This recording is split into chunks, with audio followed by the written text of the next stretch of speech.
Let's reintroduce everyone. I don't think anyone heard anything I said. Okay, so I'm Kai Morgan. You might know me as Ink Ribbon. I do a lot of gaming content, specifically about Resident Evil, but I also am an OnlyFans content creator, as well as these lovely ladies here with me. We're going to introduce them one by one, starting with one of Philly's finest, a mainstay amongst the con circuits, a notable streamer, and one of the top OnlyFans creators in the game. Please welcome Sarah Chu. Hi guys, thank you so much for being here today. All right, and coming direct from Amsterdam, she is one of Europe's most in-demand cosplay performers and designers. Please welcome visual artist Lucid Bell. Thank you. Hello. Yeah, I also do cosplay and OnlyFans, so let's talk about that today. I live in the Netherlands, so at this time it's 9 p.m. I think for you guys it's like in the about 12, I think. Yeah. But I guess that's the fun of being a cosplayer, because you can connect with people all around the world who have the same interests. So I guess that brings me here as well. Exactly. Awesome. All right. And next we have a dynamic artist and musician who merges hip hop culture, geek chic, and gaming to create her own style from New York. Please welcome Slay Riz. Hey everybody! Welcome to our panel. So glad to be here. All right. One of the most respected professional cosplayers amongst the geek community, her passion for geek culture has guided her quest to painstakingly portray the characters she loves, and is one of the most dynamic OnlyFans creators. Please welcome Ashlyn Day. Hi guys, welcome. Thanks for being here. And she's been the glue among the community for years, breaking new boundaries in cosplay and turning the practice into a true art. She literally embodies the characters that she cosplays, a beloved figure in the gaming community and leading a new wave of gaming personalities on OnlyFans. Give it up for Hendo Art. Oh, hi, I'm Hendo. I stream, I do cosplay, I do lewds, we do it all. Awesome. And finally, she is literally defining internet culture with every move she makes, an electric personality who is continuously reinventing the modern perception of what geek culture can be and where it's going to be. Please welcome gamer, cosplayer, and your favorite e-girl, and one of the biggest stars on OnlyFans, Rusty Fox. Hi. Cool. All right. So all of us have two things in common on this panel. We are all kind of involved with geek culture, whether it's gaming or anime or cosplay. We've got a bunch of different things, and we are all OnlyFans creators. So whoever wants to take this first question, what was the first thing that you remember where you like psyched yourself up for making OnlyFans and you were like, all right, I'm gonna do it. Like, let's do this. I mean, at least in my case, I've been kind of in the whole lewd and like sex world or sex work world from the very beginning. So jumping into OnlyFans was like piece of cake. And I already had like Patreon for a while as well. So there wasn't anything that was like crazy, and I didn't have to really convince myself to do it. It was more so like if it was the right decision for me. It ended up being pretty good. So that's my take on that. Awesome. And did we all kind of have the same experience with that, or was it different? Because I know that, we all started in different places. For me, my cosplay career has mostly been safe for work, and I kind of always did the lewd stuff as a secret on Patreon. So for me, it was actually, I decided to split my brand as Hendo Art for my safe stuff and Ludo Art for my like lewd stuff. So I actually only joined OnlyFans when I split my brand, and it's been really nice to get to do both a little bit more freely. Yeah, and that's something that I'm in the same way. Like, I think there's like a time and a place because, I do gaming content that's more talking about like development and stuff, and that's not really the place to be like, hey, check out my OnlyFans, so that's where like you gotta put things where they need to go, age appropriate and all that stuff. But what about anyone else? For me, it was kind of different. Oh, sorry. You can go. No, go ahead. No, go. You go. I've always been a big fan of cosplayers, especially as a musician. I started cosplaying for my performances because I kind of didn't have money for designer stuff. So I just decided to start cosplaying in 2018. And OnlyFans really came about because I wanted to do Patreon, but I noticed that there was a lot of popularity going into OnlyFans. And actually, a lot of my fans were like, you should, create a platform where we can financially support you because, you slay these looks. And we think OnlyFans would be great. And I was already very sexy, like I'm a very sexy girl anyway. So kind of the whole idea of having an OnlyFans and my brand kind of worked out. So I'm really glad that I made that decision to start OnlyFans. Okay, and Sarah? Yeah, for me, my experience is similar to Hendo's, but it really felt like the next step in my cosplay that I was doing. Just really wanting to have the freedom to cosplay whatever character I want. And I noticed, like, when I was posting on Instagram and I was starting to, cosplay more sexy characters like Tifa, that it was like hurting my Instagram. So it just felt like the natural next step to, make an OnlyFans so I could have that freedom somewhere. So just real quick, what do you mean hurting your Instagram? Like what happened? Oh gosh, if I show like an inch of stomach, like then I'm just like shadow banned for like a month or two. Yeah, I'm like, this is her actual outfit. But I don't want to stop cosplaying like the characters that I want to cosplay, or if I, want to take it further with those characters. I don't like restrictions, so I love that on OnlyFans. It's complete freedom. Gotcha. Yeah, we got Gerald asking for links. We'll provide all of that at the end of the panel, I promise. But moving on to Lucid Bell. Yeah, for me, I tried out Patreon for the first time in 2018, I think. I did that for about a year back then, and then I took a little break from it all because, I was also in college and I had to finish my education. So sometimes studies kind of, are a little bit more important than creating your cosplays, even though it's really, really nice thing to do to not study at that time. So you prefer to thinking about, oh, what kind of cosplay am I going to make next? Or, you know what, maybe I can just like embroider this hem for just 15 minutes and then see where it goes, because then I can at least have something, did something about the costume. And then, yeah, I think it was last year or in 2019, I slowly started with Patreon again because I just also enjoyed making some photo sets. In the beginning, it was also just to gain more funds to make more costumes. And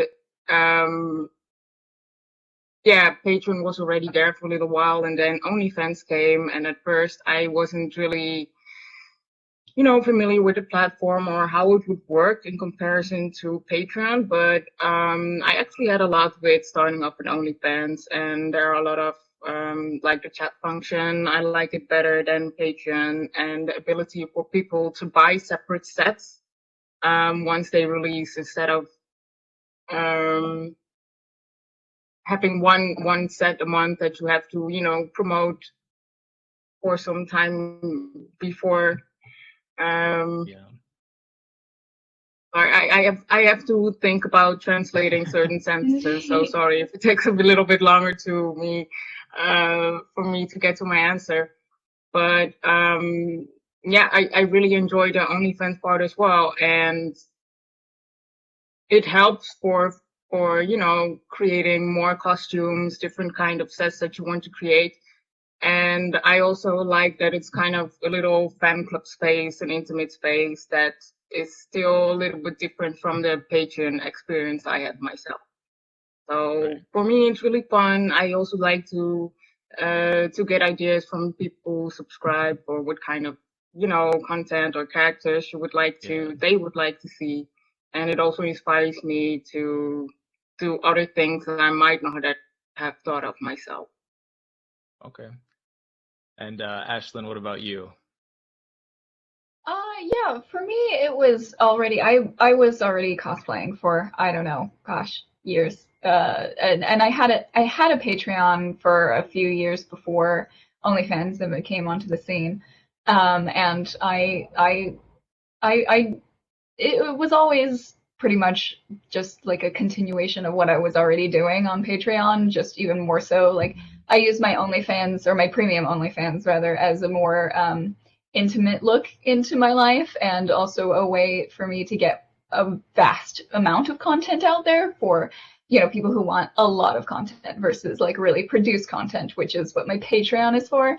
So it was just like a nice extension of being able to offer a different product, I suppose, a different taste of what I'm willing to do, you know. So it's just continuing the spiciness.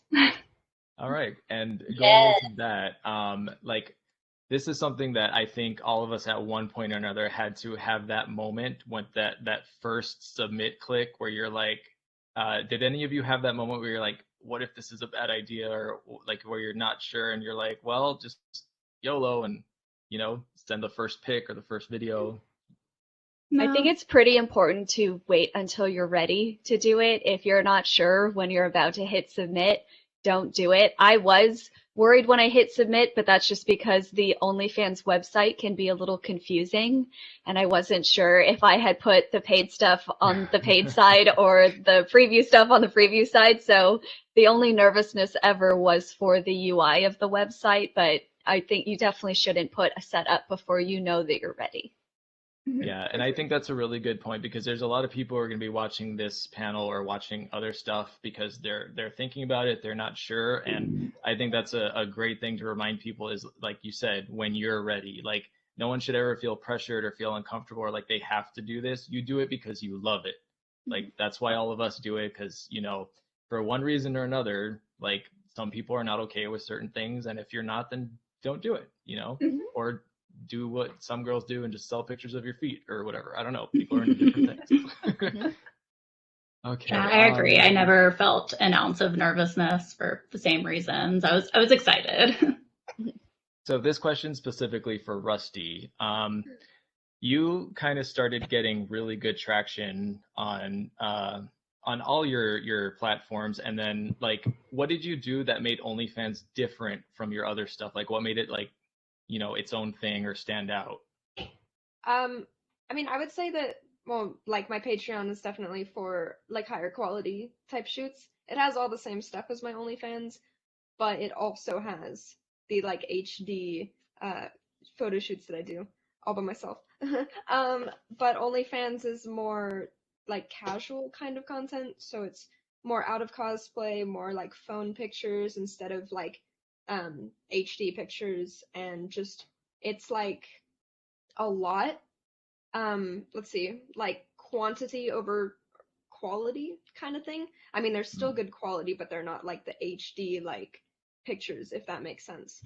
But yeah, that's pretty much the main difference, which I still let people get HD photo sets on OnlyFans as well, but they're not posted like directly to. And it's kind of a bummer on there because with Patreon, you can download the images in high quality, but with OnlyFans, I believe you can only screenshot to save pictures. So that really lessens the quality of the photos. So, Yeah. like, if people want that crisp quality, they would go to Patreon versus going to OnlyFans, where they'd have to, like, screenshot pictures. And just real quick on that, do any of you guys ever worry about, like, leaks or have had to deal with anything like that? People sending stuff, or, you know, I'm just curious personally, because I'm still kind of new to it myself. I think you shouldn't post anything if you're worried about it being on the internet, because it is on the internet once you post it. Yes, which again, you know, what Hendo was saying about when you're ready, just know that when you put it online, it is online forever and you cannot go back, you know? So like, Yep. okay, I was just curious, but thank you. So Sarah, you started on Twitch and you're kind of more like a gamer. What made the transition to OnlyFans happen for you?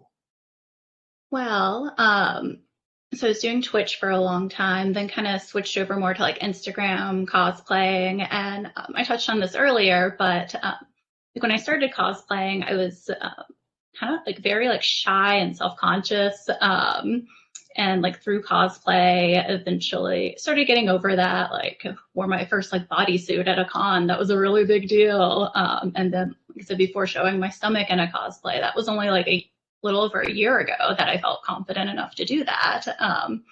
So like saying before, like I wanted to keep exploring that and growing as a person. So it felt like natural to join OnlyFans so I could continue to make that content. I think I kind of veered a little bit off your question, but it's just kind of been one thing after another. Yeah, that's usually how it goes with content creation though, so that's fine. Yeah. All right. And aside from paying subscribers, what were the initial moments for each of you that you kind of like realized like, hey, this OnlyFans thing's like working, like this is good, like yeah, I'm gonna keep doing this. Hendo? My moment kind of also involves Ash, but we're gonna loop around to that, bro. Hold on. So I think that like one of the great things about OnlyFans, especially as relates to Twitch, is one of the awesome parts is like tipping. So in the same way that like when you're streaming, people kind of tip with like bits or subscriptions or whatever. Like I run a free OnlyFans, so it's a very similar format when they go over there. But my brand as a person is fairly like girl next door. So my OnlyFans is more so like pictures I send to my boyfriend. Like they're cute, but they're not like super spicy. Whereas my friend Ash down here, she's below me. I don't know if we all have the same setup, but Ash and I have been friends for a long time. And Ash's brand, especially on OnlyFans, is much more spicy. She's like the succubus of like spicy content. And it was actually when I was on Twitch, there were people who were asking if we would do anything like together and kind of merge our two brands a little bit or like collaborate in some ways. And I think that's one of the moments where I was like, oh, there's a lot more potential for other types of collaboration also that won't require me to be like, hey, can you make a whole armored cosplay to do with me at a con? Instead, we can just I can put on a little schoolgirl outfit and she can be a succubus and we can do a whole set based around something like that. I mean, I would totally make a full armor cosplay to wear with you at a convention. That's true. So, like, you would do that. Out of the question. I would absolutely do that. Do anything. Mm-hmm. There you go. There. That's two content things waiting to happen right there. Mm-hmm. And speaking of collaboration, Casey Jenkins in the chat asked if there's a discovery algorithm in OnlyFans. I don't think there is yet. I think it's still pretty new. I don't know if you guys know. But yeah, as far as I know, you can only see pages of people you're subscribed to on OnlyFans. Yeah, it's all private. It's so mysterious. Everyone's like, what's everyone doing on OnlyFans? Okay, so Lucid Bell, as the non-American of the group, did getting into OnlyFans help get you more traction internationally, like from other social content that you do? Yeah, in general, I think that most of my audience that I have on my social media pages are mostly from outside of Europe.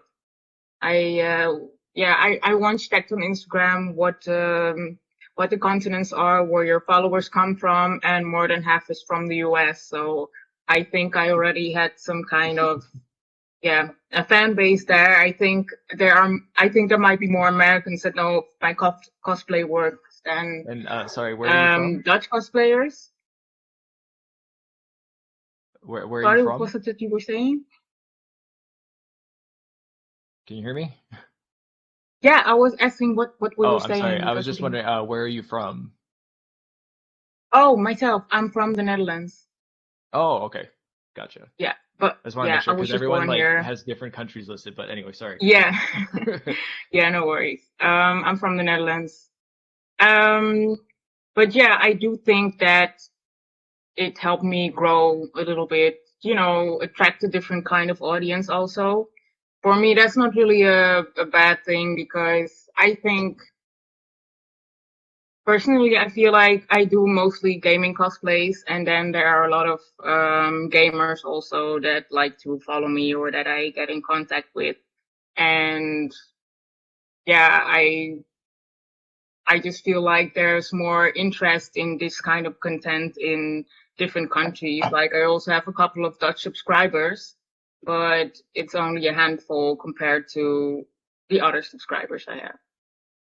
Gotcha. Okay.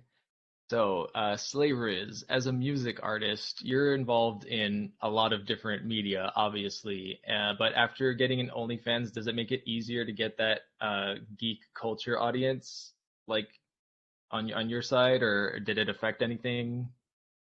It didn't necessarily affect anything. I feel like it enhanced my brand because for a long time I was just posting so many gorgeous photos, just like on Instagram and even Tumblr, like wherever I felt I could post. I wasn't on Patreon yet, so I feel like OnlyFans just boosted my brand, and um, the geek culture came in just while me posting cosplays on Instagram, and I kind of tried to bring my fan base on Instagram to OnlyFans. So a lot of my content on OnlyFans just happens to be cosplay related. All my sets are like surrounded by different themes of whatever cosplay I feel like doing. Like Sarah Chu said, like I don't want to feel like I can't do what I want to do on Instagram. So OnlyFans did really boost my confidence as well. I already have a lot of confidence, but like it made me feel like, yes, like do my thing and get paid for it. Y'all love to see it, and y'all getting what y'all want to see. So I think it's just really fun. There you go, living your best life. Yes, exactly. And just since I'm the only guy, obviously, I'm getting a sense of kind of like a sisterhood sort of girl power thing, and that's new to me. I'm surprised by that. But is that sort of like the general vibe, or is it just some of you guys know each other and that's just you're cool with each other, or what's the deal there? I think Like it's it's it's a girl code. Like look at us. How can we see each other?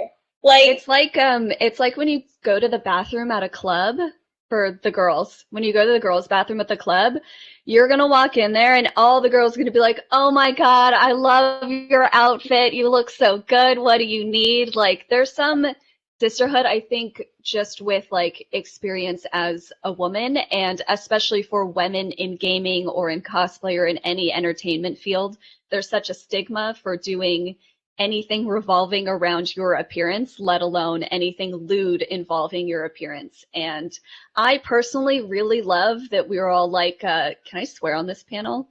Well, we were all like, F you, we're going to continue to make this content. And I think kind of the solidarity of a lot of people being like, no, I don't like this stigma. I'm just going to make an OnlyFans anyway. And we kind of all secretly have one. And I really think that's made the industry cooler. yes, Hendo. Yeah. That's really really good because like it tends to be one of two things I've noticed. Like women either are like you guys where they're supportive and they're like yeah, or they turn into mean girls, which is not productive or helpful at all. But I'm really glad to know that that's not the case. Like you have to remember I'm an outsider in your world, so like yeah, but that's cool. Yeah, that's not the way to do it, honestly. Like if you're gonna be a part of a community like this, there's no point in fighting with each other or trying to like view each other as competition because we're not really competing with each other. People subscribe to us because for us.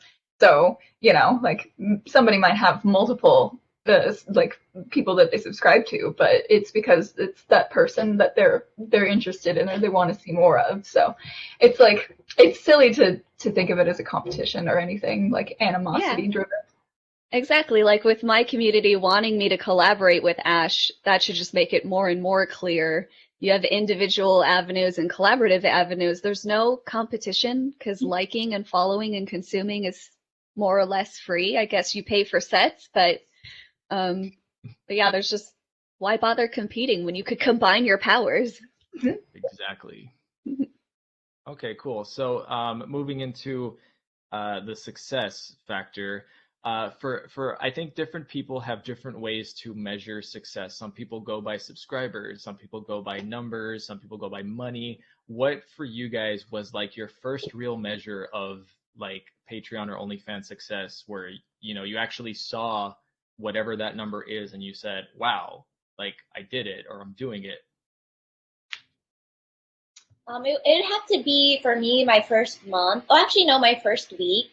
I was just promoting that I made an OnlyFans, and my subscribers, I was so proud. I couldn't believe how much money I made just off of subscriptions, and I didn't even have so much content. I just probably had like a couple of images. I was just navigating OnlyFans, and just off that first week, I was charged and I was ready to go. And I was like, yes, I can do this. Like, this feels like something I want to keep doing. Oh yeah. All right. Yeah, I kind of have the same experience. At the first week, I was like, wow, this works even better than Patreon before. Okay, let's go with it.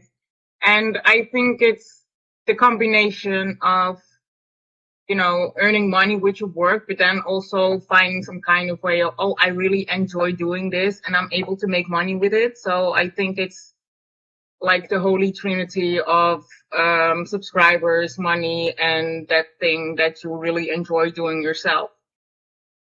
Definitely. And makes a success so factor. this is a perfect segue into what I'm excited to get off my chest. But there's a lot of people who hear about like, oh, that girl made this much money on OnlyFans, or that guy made this much, and they think that it's just, you hit record and you do whatever and then you make money. So we need to talk about the difficulties, the complications, and how much work it is to do cosplay and to do OnlyFans and to do all that type of content. Because, I think it's important to set up a realistic expectation for anyone who is considering, I mean, even doing like a YouTube channel or Twitch streaming, it's so much work that goes into it that people don't see, and sometimes they don't appreciate. But do any of you have any specific things that you're like consider like the worst part of the job, Heck, I mean, I don't really feel like anything is the work is like the worst part, you know what I mean? But I mean, there's like tedious things that can get, well, tedious and kind of tiring, like editing shoots it's fun, but it takes a long time. But I mean, as far as like the amount of work to be put into this, I don't have days off. I don't take a day off. Never. Even my days off like aren't days off. I'll still post. I still make content. I'm still doing something in the background, even if I'm not doing something on social media. And I think I haven't had an actual day off where I've literally done nothing that has to do with work, probably in a year and a half or so. Like, I just this is my life and I love it. I mean, obviously I wouldn't be doing it if I didn't love it, but yeah, there's a lot that goes into it, and I think that there's a lot in the background that a lot of people don't know about. So it doesn't seem like that much work. So when, people comment and they're like, oh, this is so easy, this is such an easy job, like, well, it's not. Like, you do it then, Yeah, and that's exactly what I'm talking about. People just think you take off your clothes and take a picture, and it's so much more than that, I mean, even just, making sure you stay in shape, your skin looks clear, For me, my personal one is setting up lights and like camera angles. I hate it, especially when you're like in the middle, like, like me and my partner are in the middle of like the mood. It's like, oh, and then it's like, oh, let's film this. It's like, like, okay, let me go get the lights. Let me go like set up the tripod. And then it's like, it's like, it's not as sexy as people see. But what you're saying about the editing, I know that all of us, unless you have an editor, it's like, yeah, just, have a beverage of your choice and hunker down because you're going to be at the computer for like 8 hours. Does any, like, I mean, I don't know about all of you, but I do like everything myself. I don't have like, I mean, for the most part, and like on my Discord and stuff, I have people who help me with that. But like when it comes to editing and like creating the content, setting up the lighting, doing the photo shoots, like I do it all myself. And I don't know if that's like the same for any of you, like, or what parts of it you actually do that is solely something that you do and don't have help from anyone else. So Yeah, Rusty. Oh, sorry. Go. No, you're good. Okay. So I usually, or I used to use a photographer pretty frequently. And when COVID hit, I didn't feel comfortable going to photo shoots anymore. So I had to learn how to do all of that on my own. And Hendo helped me some. And then she made this really great video about how to do self-shooting setup. So it's really helpful. But though I do pretty much everything myself now too. It's a lot of work. Even just like before, I would edit things here and there myself. But I would focus more on like creation of the costumes or like piecing the outfits together and then doing all like the back end admin stuff. But now adding in also having to edit photo sets every month it's a lot of work. So like Rusty said, I haven't had a day off ever, I think, since I started this. Like, I might take like a day to relax, but I still post something, or I'm still answering like emails or messages, or I'm still interacting with people. Like, it's a 24/7 job. Like, you don't ever not have this job. So do any of you not consider yourselves workaholics? Because I think you pretty much have to, like you said, like my personal thing is to never have a 0% day, even if, one day it's just take a picture and then, edit it later or whatever. But yeah, okay. I don't know if I consider myself a workaholic, because I don't love working every minute of the day, but I am working a lot, and I think that as we get more familiar with it, the process gets a little bit more streamlined. But I think one of the other like pieces of work that maybe people don't think about when it comes to making content online is your appearance is such an important part of it. Like you mentioned, skincare.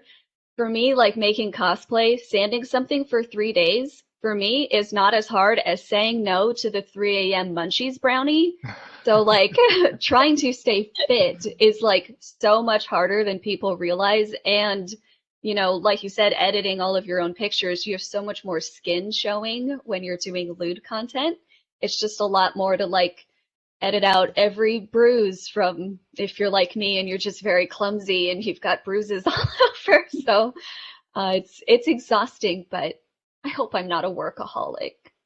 I need to go to rehab for it. I mean, work. If you enjoy your work, it's not work, but it's still work. Wait, am I making sense? I think I'm definitely a workaholic. Mm-hmm. Yeah, I think I'm definitely a workaholic now because, ever since the pandemic, we all kind of learned how to be a little bit more innovative in our own spaces. I personally live in a very small little apartment, so as you can see, I'm in a ring right now. Like, how the fuck did I do that? Innovation, honey, lights, setups. Like, it's about how big the production you want to do it. Like, what do you want? And the bigger you want it, the more innovation, I feel like, and creativity you have to consider. So I think I am a workaholic now because, especially since the pandemic hit, it's like I feel like more people want more content. And yeah, like Hendo was saying, like skincare is like super important, especially if you're doing more lewd stuff. I always show my ass. I'm always showing all of this, and it's like always gotta moisturize, and it's like there's never enough hours in the day for stuff you have to do. So I agree with what everyone's saying. It's like you're never not working. So it's the truth, y'all. For the people watching, it's not just post a picture and you're not just doing this all day. Like you're doing a lot to make it happen. Yeah, I'm really glad you guys brought up the, like the physical maintenance that you have to do, in addition to all the actual work that goes into making the photo. But I'd say like even on top of that too, like maintaining your mental health, it's I think something that we all have to like work on and make sure that it's there, because we're putting a lot of ourselves like, out there on the internet, and and constantly answering messages, trying to people please, and kind of takes a lot out of you if you're not maintaining your mental health as well, making sure you're just taking the steps you need to I don't know, stay happy. For sure. Yeah. So just curious, because Slay brought up living in a small apartment, which I do as well, and I'm sort of still getting into cosplay, so I'm just curious, do you guys have like some sort of storage facility, or like where do you keep all your props and your costumes? Because I mean, it's got to add up over time. You just got like a whole bunch of stuff and costumes and all that. I have 8 bins under this bed right here, like completely packed, all with cosplay, and then in my basement as well. I pretty much have it everywhere in my house. I have an entire craft room that's just basically full of a stash of fabric that I'm glad I have now that COVID is a thing, because I can just pull from that. But also all of my costumes and props are just sprinkled throughout everywhere. My garage is pretty much full of them. I don't sell any of my costumes usually, so I keep them all, and they all just take up space in my life. But I love them, so I can't get rid of them. And it's a constant problem for me to just find a place to put the new thing that I made because I won't get rid of another thing. You just Same. put them all over the wall, you know? I can't hang anything in this house, sadly, because it's a rental. So one day when I get my own home, maybe. So you got to do it like Hendo, just decorate, like use your props as your decorations. She's got the right idea for sure. You should see what this room looks like, because across from me is just these huge industrial shelves with plastic boxes full of cosplay. I've literally only painted this room dark blue on this corner of this room. The nice thing about it being online for the most part is that you can hide your mess, which sometimes sucks because my mess will really build up because people only see this little corner. Or downstairs where I have my like studio backdrop, but everywhere else, yep, filled to the brim with labels and boxes and mess. Yeah, and see, this is more of the what people don't know goes into it. Storage becomes like an issue. Oh my God, Yeah. choking.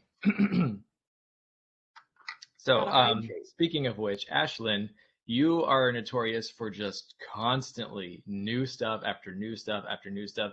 How do you do that? Like, how do you keep doing new stuff without like going overboard or stressing yourself out? For me, the creation is really the thing that I love the most. Like making the costume for me is the best part, and then getting to like shoot it is the best part. I'm really bad at promoting my own costumes. I suck at it. I'm not good at it. I'm trying to be better because that's the only way it's gonna get out there, right? Like people aren't just gonna find it randomly if you don't mention it. But to me, the drive is always like, I want to make this new thing. And it always gets mad at me because I don't wear anything more than once usually. And if I do, it's only like years apart since I first like made and wore it somewhere. So, it's that is the thing that drives me the most is just getting to create the character, the costume, whatever. That's how I express myself more than anything else. But it is a lot of work because then I don't think about the fact that I have to then edit the photos or get the photos edited or shoot it in a nice location or, you know, promote it and post it and get it seen. It's a problem for me. So I try to balance it out a little bit more. I've gotten better at it, but it's always been the creation that drives me. Yeah, we can't all be as confident as Slay. Sometimes it's hard, you know, you get all shy and you're like, because that's how I am. I'm kind of a shy boy. I don't really tell people about my OnlyFans because like I don't know, I just like my brand is I guess like humble, but I don't know. But Hendo, so you mentioned that you do two separate types of, you know, you have like your normal stuff and then you have Ludo art. Do you ever have accidental crossover or like conflict of, you know, whatever? No, it's generally been really positive for me, especially because I couldn't both do brand deals and promote lewd stuff because both things get you shadow banned. I actually get shadow banned much harder when I do a brand deal than when I do lewd content, and that's just because Instagram doesn't want to see you make money. And that's also where part of the lewd content is an issue. If you say, hey, there's a discount, percent code, it doesn't like those words, so no matter what you use it for. So for me, separating the two, I felt like finally I could advertise both. And the nice thing is for most brands, like most of them kind of get that that a lot of people who cosplay also do lewd content.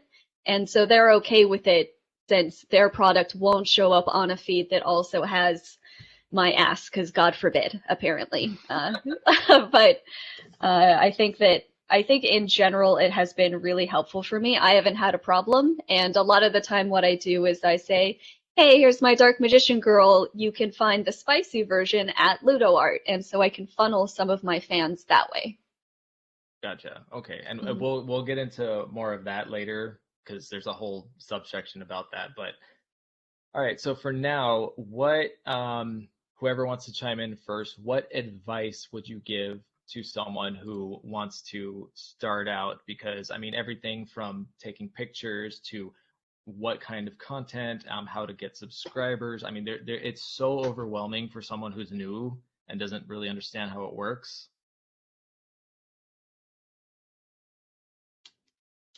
What about Rusty? So you're kind of the forerunner for all this. I mean, as far as advice goes, I would just say to make sure that, first of all, it's actually something you want to do, because it can be life-changing and it's always going to be out there. And like, it's not that, you know, I hate when people are like, oh, you'll never be able to get another job or anything like that. Like, that's silly, but it can and has the potential to follow you for years to come if you decide you don't want to do it anymore. So I would be sure to make sure that it's actually what you want to do. And I would say, like, just do what you want. I don't know. You know? It's like, it's kind of, really about, like, time and place, I think, as well, and luck, because I've seen other people who do things, like, just as good as I do, who don't even have a fraction of the following, and it's like, sometimes you just hit that mark, and it takes off. So I would say, like, if you do get into it, don't expect it to, like, blow up. Right away, at least, because it just depends. Yeah, it's Okay. a grind. I think it might be important for people who are new. Are we talking more like people who already cosplay or do some sort of entertainment and getting into OnlyFans, I assume? It's probably important to think about whether you want a free OnlyFans or a monthly subscription one. I think that in general, if your following is smaller, it might be better to do a subscription format, because then you've hooked in a customer and you're going to show them that you're worthwhile to keep coming back to. Whereas some of my friends with bigger followings, they have such a large consumer base already, they can have a free one, which gives them way more flexibility of when they do sets. They just kind of do it whenever they can. And people will just come and basically buy their content a la carte. I think it's really helpful if you have another person who uses OnlyFans help you. My friends Jess and Danielle helped me a lot setting up OnlyFans and telling me what worked for them and what their price points were. If you can find a friend who's already done it, you can ask probably any of us. I think that's like the best way to do it and not have to figure out so much on your own. Right. Any other tips? I have another thing to say, just really quick. I think one of the most important parts about this starting out is being safe. Like, seriously, if you want to, make sure you know how to not dox yourself. And like, it's even silly things like showing pictures of your front door can be dangerous.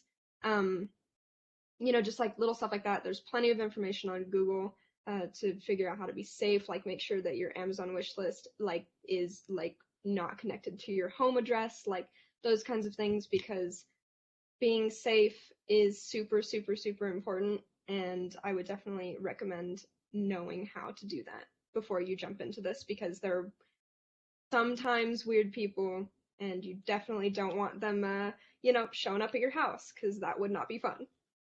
Yeah, or like those like photographers that are like, oh, I'll shoot your pictures for free. Just come on over. It's like, don't do that. Always bring a buddy if you're going to do a photographer. Like, if you're meeting a new photographer, always bring, for the first session at least, if not like every other session. And also, if you can get recommendations from other people who might have worked with them, and like, you know, kind of like vet them, if you will, because, you know. Text your address of where you're going to someone that you trust, so that you don't show up, you know, in a couple hours, they'll come find you. And if you're shooting pictures with your phone, make sure that the geotag is off. Yeah. People will be able to look at the photos in reverse. If it only takes one really, really dedicated weirdo to come and ruin your day. So it's an easy one to just turn off. Yeah, I'm sure we've all had our stalker stories. You guys have never had any like interactions with people in real life, like people who recognize you or stop you and be like, oh my God, I saw your OnlyFans, or I saw this, or anything like that? I've had I mean, I know we're in a pandemic, but oh yeah, like a while back I had someone DM me on Instagram, and they were like, I saw you at a mall, and I was like, no, Just no. Yeah, and that's a good lesson for people who are the viewers. Let me give you an example that I had. I was in a grocery store one time and I got an Instagram DM that said, "Hey, you're wearing red pants. Those are cool." And they had no picture, no profile, No. nothing. And suddenly I'm like, "Oh my God, someone's watching me. This is so." It was really scary. I know it's I like would dumb, but don't do that to no, people. yeah, I would rather someone come up to me and just like say hi than send me something like that. Like that's so cryptic. Like it Yeah. just Yeah, sounds like you want to freak them out.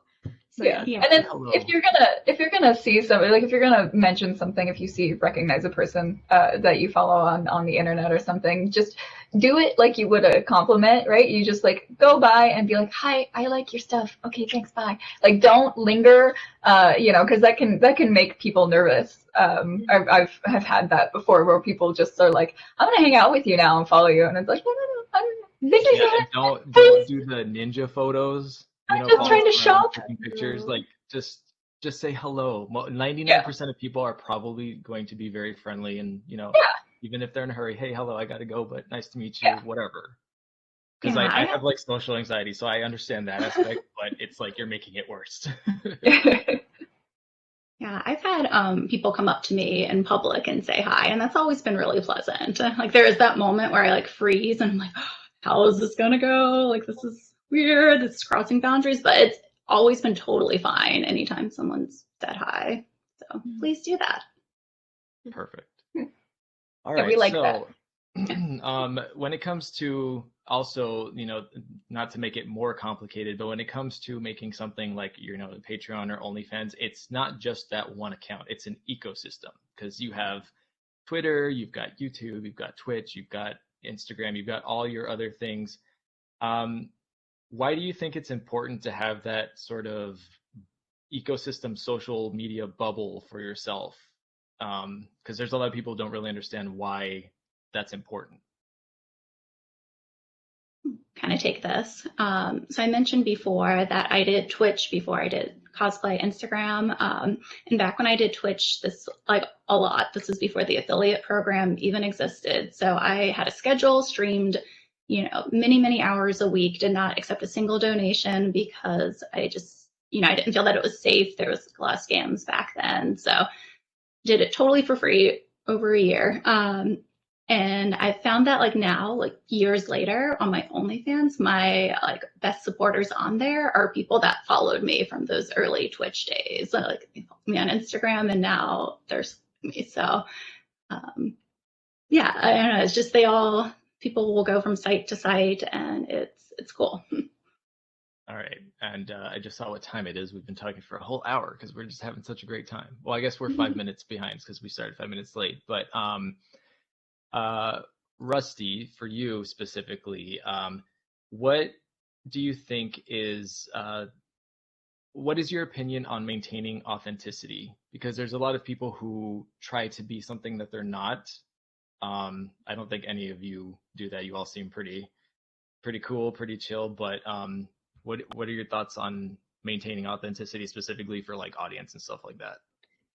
I mean, I guess just being yourself and letting people know about you. Like I stream on Twitch occasionally. I do YouTube as well. So there's a lot of platforms where people can get to know me a little bit better instead of just seeing a picture of me and then like making assumptions because I mean, I don't know if any of you like follow me, but I have a lot of people who don't really see me as authentic. So I try my best to let people see like who I really am instead of just looking at a picture and, like I said, making assumptions based off of that. But I mean, it's really just about being yourself, I would say. I mean, that's being authentic, right? It's just being who you Right. are and sharing that with people. And I think that people like that. People want to know more than just the picture that they see or the face on the screen. Um, so that's pretty much, I would say that, Okay. And the other aspect too, and I've actually kind of experienced a little bit of this, maybe you have, where you suddenly feel the need that your content isn't good enough anymore and you have to like take it a step further or outdo yourself. Um, have any of you guys experienced that or done that? where you like step it up? For me, I feel like it more has grown as I've grown. So, like, even when it comes to authenticity, like, every die has six sides. So, Twitch gets one side of me, but like OnlyFans, that's my sexual side. And I don't have a lot of places to express that, especially in the United States. So, some of that content has changed for me, but it's mostly changed as I've gotten older. I'm 31 now. The way that I express myself sexually just tends to be a bit different from how it was when I was younger, which was a little more like, I think like enthused, and now it's more like morning girlfriend vibes, I feel like is kind of what my content is now. And it's maybe a little bit more revealing. If you mean like the one-upping in terms of how revealing what you're doing it. Well, I think that you can feel like one-upping yourself, but that also comes with growing and being more comfortable with your sexuality. And I become more and more comfortable, especially as I trust my audience to consume my content respectfully. Yeah, okay, for yeah, sure. because specifically, I was watching that documentary I told you guys before we started, where like there's people on OnlyFans who felt that their content was so lacking, it was like too much, and I feel like that's a really bad path to go down because you can overwhelm Yeah. yourself. Like, I don't know, because it's weird to try to put yourself in your audience's eyes where they're like, what do they want? What do they see? How do they think of me? Because we see one thing and they see something else. And that's where it's sort of like, do I just keep doing what I'm doing or do I need Mhm. to change it up? No, I But I think, yeah, you gotta lean into you gotta lean into your personality. Like, again, I'm very girl next door, so I'm going to advertise that way. Like, it would be a set like, this is what I would send you from my bathtub and things like that. Whereas if Slay's doing a set, it's probably gonna be like, don't I look like fucking fine in this? Like, check the confidence, ladies. How do we look? And like, Rusty might be more of the cuter like e-girl stuff, and I'm sure that everybody has like their niche that they fill. yeah, and that's interesting because like when you're doing other platforms, especially if it's sponsored content, you mention the product or you're talking about a video game, but when it comes to something like OnlyFans, like you are the product. Like you are, it sounds weird to say it in this context, but you are selling yourself, but not like that. Like, you know what I mean? You Okay. are the artist and the art at the same time. Yeah, So exactly. That's a really good way to put it, especially when you do like everything, when you do the cosplay and you do the photography and you do the lighting and yeah. I really So encourage a lot of people, especially those who feel like they have more social anxiety, to step into yourself, like Hendo was saying. With all these different social media platforms, it gives you that opportunity to actually put out what you want people to see, because at the end of the day, we're in a panoramic. No one's doing real life stuff, so you actually have the opportunity to show your versatility as an artist in many ways. Like even on TikTok, for me, I'm doing really good there, but I can't be showing my sexy stuff that I do on my OnlyFans. But it gives me the opportunity to show more of my funny side or show my wit. Every piece of social media has a little bit of an avenue for you to succeed in. So I really do encourage a lot of people who are more shy, because you can really find yourself in the process as well. And we love that. I love to see it. yeah, that's actually a really good point. Finding yourself is a really important thing, and everyone does it at different points in their life. But like you said, that's a great way to do it, if you're doing it for yourself, which you should. Yes, as you're doing it for yourself. Because I've been posting myself online for a very long time. Like ever since I was maybe uh, 18, or even before then, because the internet has just gotten so great. But yeah, I think you eventually, well, you want to be safe. The internet is a Right. scary place at the same time, but you eventually grow into your comfort and joining like OnlyFans, and you will stop thinking about what other people have to say. And once you start to succeed on other platforms, you start creating your own ecosystem, and that all goes into being your unique self. Indeed. And so, Lucid, for those who don't know, you are deaf And I'm sure that there's a lot of times in normal life that maybe people see you a certain way, or they might, because people are dumb sometimes. But I think a platform like OnlyFans or whichever is a way that you can really just go for it and not be treated differently. Have you had that experience? Like, is it different from anything like that?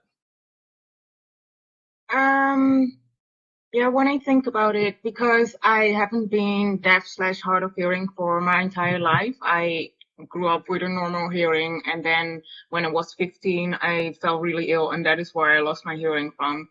So that the first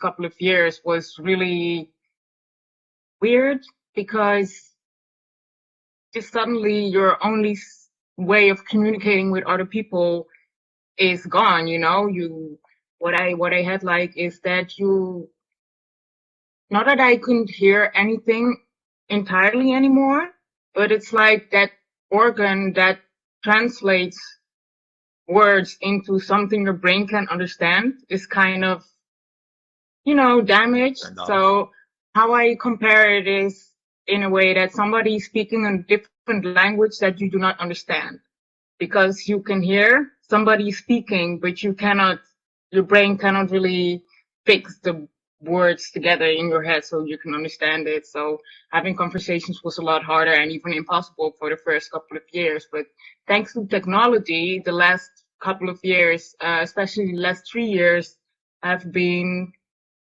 like another rebirth for me because they had new technology, something like this that made me help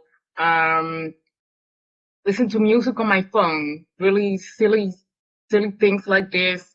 Suddenly I could start to listen to audiobooks again in 2020. And as a deaf person, that's a bit of like a paradox, but that's interesting. But yeah, also with cosplay, maybe that, especially in the beginning, was a little bit my way of self-expression in a different kind of way because I couldn't really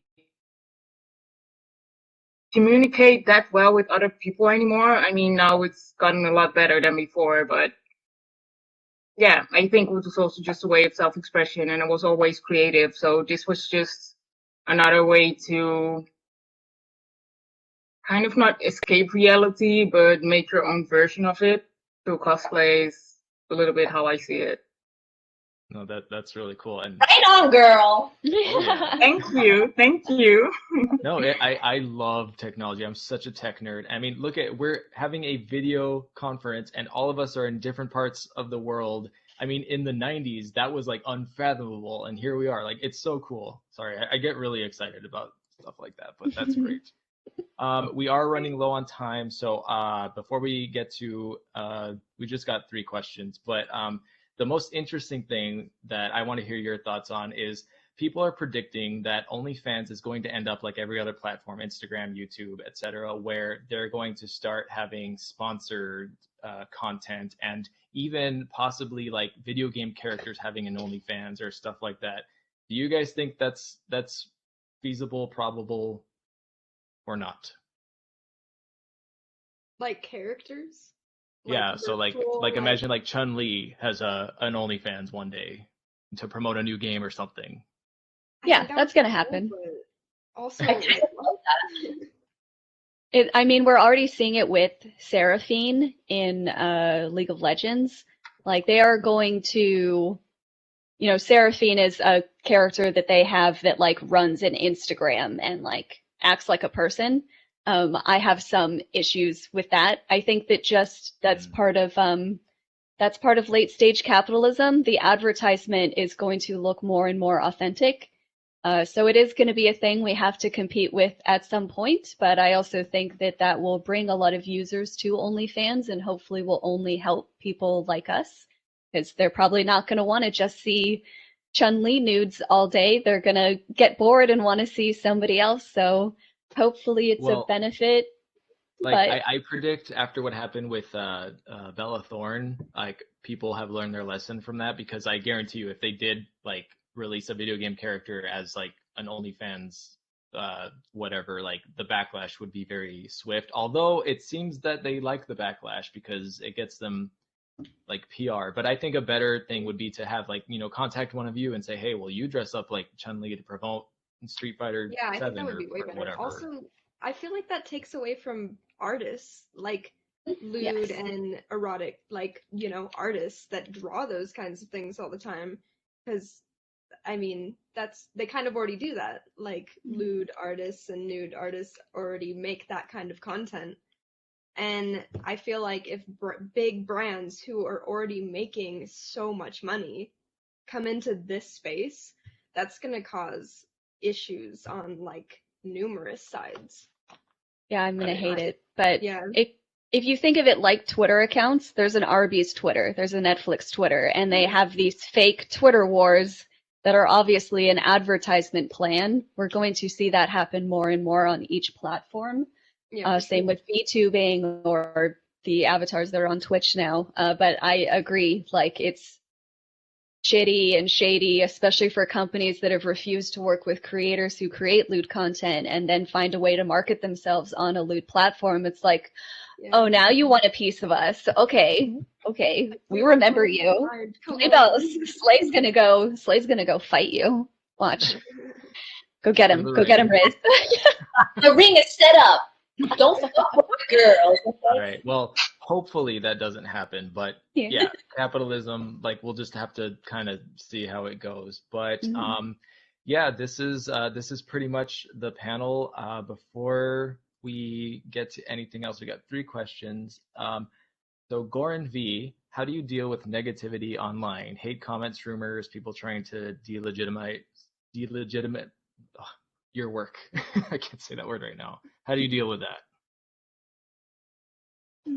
I'd say like ignore most of it. It's just whatever. It's gonna happen no matter what. And it's been like hard, don't get me wrong. Like it's not that easy to just ignore it, but I'd say that that's probably the best thing that you can do for yourself. You just focus on that. It's gonna drive you nuts. The Agreed. block button can be your best friend. Don't underestimate its value. Like you don't need to waste your emotional energy on somebody who's just trying to bring you down. So, you know, and if it's just going to be easier, just hit the block button. Yeah, some advice I've given friends, you know, starting different social media accounts is, like you were saying, like don't be afraid to block your account, whether it's like Twitch, Instagram, like you're responsible for the energy of that account. So if you have a lot of negative people coming in there, you don't have to engage with them, like, or your account might go to a place that you don't want it to be. So block them and then they'll be gone. Yep. And as a YouTuber and content creator, I will tell people who don't know about it, it's something that the first time it happens, it ruins your whole day, and it's like the worst thing ever. But it gets easier and easier, and then eventually you don't care anymore. But the number one thing is do not engage with them, do not reply, do not just delete them or block them and let it go, because you will make yourself crazy. I guess that's for all platforms, not just like OnlyFans, but sometimes on Twitch you control them back and it's fun, but I don't know if that's the best advice to give. But if you're in a mood, you can get away with it. If you're having a bad day, you need to take that. Yeah, Absolutely. All right. And Laura, is there a difference between OnlyFans and other pay-to-play social media channels, which I guess would be Patreon? I don't know if there's any other ones. Are there? I mean, well, there's like porn, like mini vids and stuff like that if you're into that whole scene, but this is I feel like more geared towards OnlyFans and Patreon, which Patreon would be the other big one. I can answer as well, I guess. I mean, it's a bit different. Like the messaging system on OnlyFans is a lot better, in my opinion. But like Patreon does have the higher quality downloads, like I mentioned, and you can do a bit more with it. Like there's a tier system, so people can choose what kind of rewards they want, whereas OnlyFans only has the basic thing, and then you can do like pay-per-view for extra stuff, but it's not the same in that regard. And I like using Patreon because I can send out like physical things as well, because there's a way to give your address so you can receive mail if that's a reward that the person you're subscribing to offers, which I think is really neat. I think from an administrative point of view also, OnlyFans is going to have more longevity in terms of actual lewd content also. OnlyFans' payment system involves for us creators direct bank accounts. And Patreon still has a feature of PayPal. And one of the issues there is that PayPal has a policy against guns and against adult content. So that's part of the reason that Patreon is more beholden to the payment method. And that's why they have sent me messages saying to take down lewd content and things like that. And OnlyFans does not have that same box that they're stuck in. So especially if you're doing more lewd content, I think that's an important thing to keep in mind. Patreon is only going to continue to try to appeal to safe for work creators. All right. And the last question, how much time do you need to dedicate to have enough content on OnlyFans? I don't know if that's per week, per day. I mean, it's a full-time job, right? I feel like that's a good one for Ash, because she does, you do free and premium. I do both. Yeah, I have a premium OnlyFans where I post every day, and I have a free account where I post occasionally. Sometimes I do like pay-per-view sets, just of whatever, like if I had like a really large set from my premium account, I might cut it down a little bit and like make it cheaper and put it on my free account. And also just to like, it's just a nice place to like be able to post something that I can't post on Instagram, but I'm still proud of because I'm like, I look really fine in this picture and I want you to see it, but you can't see it on Instagram, so here you go. But yeah, I mean, I think you're always making new content. You're dedicating at least the majority of your day, if not the majority of your week or month, to creating it. And in my case, I'm always working on something new, whether it's like planning a photo shoot or planning a costume or making the costume or whatever. It's pretty much all the time. So roughly, I would say at least 75% of my week is dedicated to creating something. Job. Yeah, and then the rest is just admin. All right, and we actually got one last question from Alex Raven. Since one of the panelists brought up shadow bans in passing, what are some of your thoughts regarding the complications of promoting your brand on social media, given the mainstream and corporate attitude towards shunning and minimizing this niche sometimes? I guess just shadow banning in general. What is up with shadow banning? Harder for sure. I just wish like Instagram would be like more transparent with their rules, because like I'll follow whatever rules they have. They just don't tell people and they change them all the time. So it can get frustrating. But I think it's easier to promote OnlyFans subversively than it is Patreon, because you can abbreviate OnlyFans as OF, and platforms have a harder time banning the word of. So it's a little bit easier to do OnlyFans. With Patreon, all of these things shadow ban, so we all find ways around it, whether it's putting pay and then the emoji tree and then Eon to like spell it out. For me, I know that Patreon is heavily associated with the color orange, so at the end of the month I say these are this month's sets and it's all in orange, and then I like kind of show what they are. I don't know if this helps a lot, but I shorten my URL on OnlyFans and Patreon through Bitly. So when I link on Swipe Up Stories or whatever, it's a Bitly link and not directly a OnlyFans or Patreon URL. I think those are some things that can kind of help, but I'm sure everybody has good tips for circumventing the shadow ban. Gotta get creative, but that's what we do, right? Mm-hmm. All right, so that's the end of the panel, but this is your chance to plug and share and promote yourself. So we're gonna start with Rusty. Oh heck, I mean for Patreon and OnlyFans, it's just the /RustyFox, but I would recommend following me on Twitter, which is at RustyXFox, because I'm most active there. All right, Sarah. I am Sarah Chu Cosplay on, I think that's my OnlyFans. But it's definitely my Instagram name, which has a link to all my medias on there: Twitch, Twitter, OnlyFans, all of it. All right, Hendo. I'm HendoArt. I'm HendoArt and LudoArt on most platforms, whichever one you want to follow. I'm also most active on Twitter and Twitch at HendoArt. All right, Ashlyn. I am Ashlyn Day on most things. I'm Ashlyn_Day on Twitter because somebody has Ashlyn Day and won't give it to me, and it makes me very mad. But you can also go to my website, ashlynday.com. It has all my links to all my OnlyFans, my premium, my free, my Patreon, all my stuff. Like my past photo sets and stuff is on my website, ashlynday.com. So that's where you can find me. Right. And Lucid?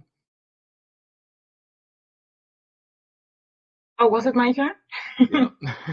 Oh, okay. I didn't hear it. Yeah, well, I'm Lucid Bell. My username is the same on Patreon, on Facebook, on Instagram. On OnlyFans, I have a separate nickname called Soft Fan Serve, which is a combination of soft serve and fan service. So ice cream and fan service. Everybody's gonna like that.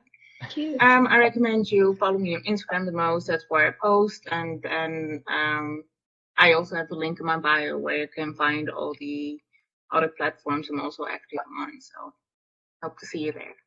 All right, and Slay. Hi, I'm Slay Riz.